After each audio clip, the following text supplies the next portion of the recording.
It's very windy. It's 136 and it's straight into the wind, and I'm going to chip a Srixon Z785 forged, very pretty 7-iron right into the wind. Wish me luck.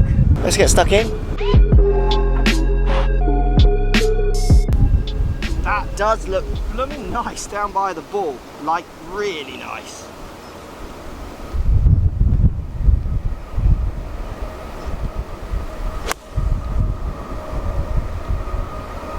And as I expected, felt very nice. Controlled the distance, controlled the flight with ease. Thin top line, it's got V-groove on the bottom.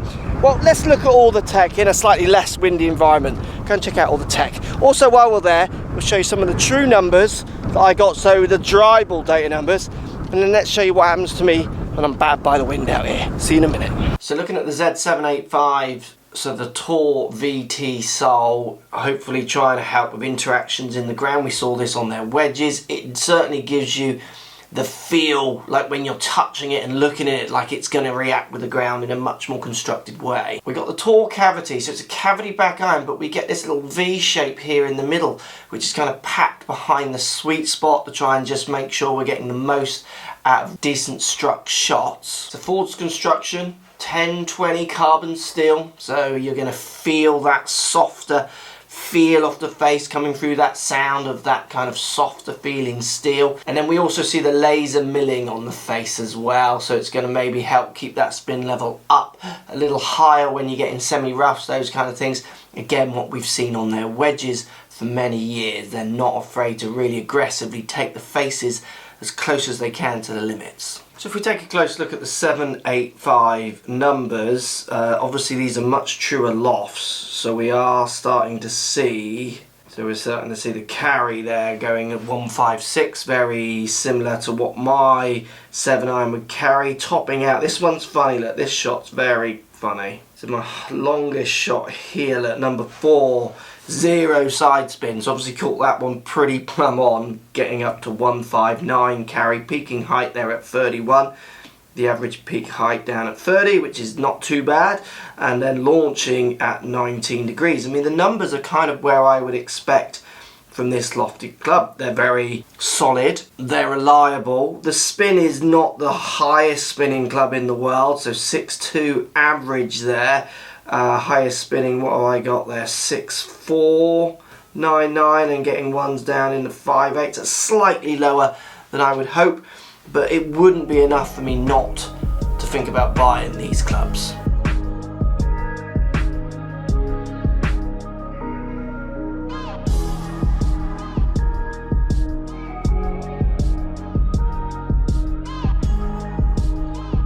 So very true numbers, as I would expect, very simple in its tech, and very simplistic and beautiful in its looks. 144 out, wind howling off the right slightly into, gonna hit a 7 up the right, see if I can move it back. This is a tiny green in this club into. It does look great down by the ball, next to no offset. The chrome to the satin finish, which covers over onto the top bit as well, just looks beautiful.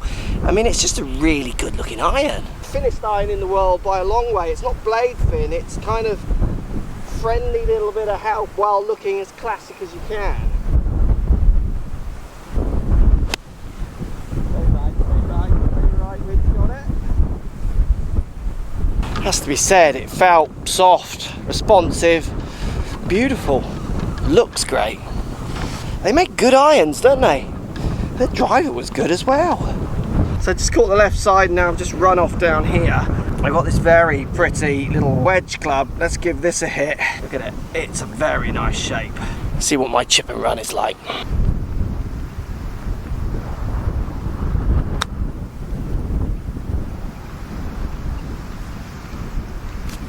Yeah, pretty happy with that.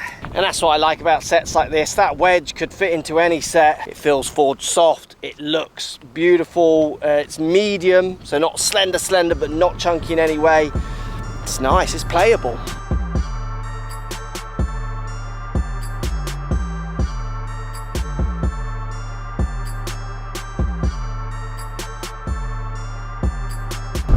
So I'd like to know if you feel, can tell the difference in the new sole. Obviously you've got the face as well. I'm not really seeing that, and I'm not seeing that from the numbers. You might see it a bit from semi-rough as you play in different conditions throughout the year.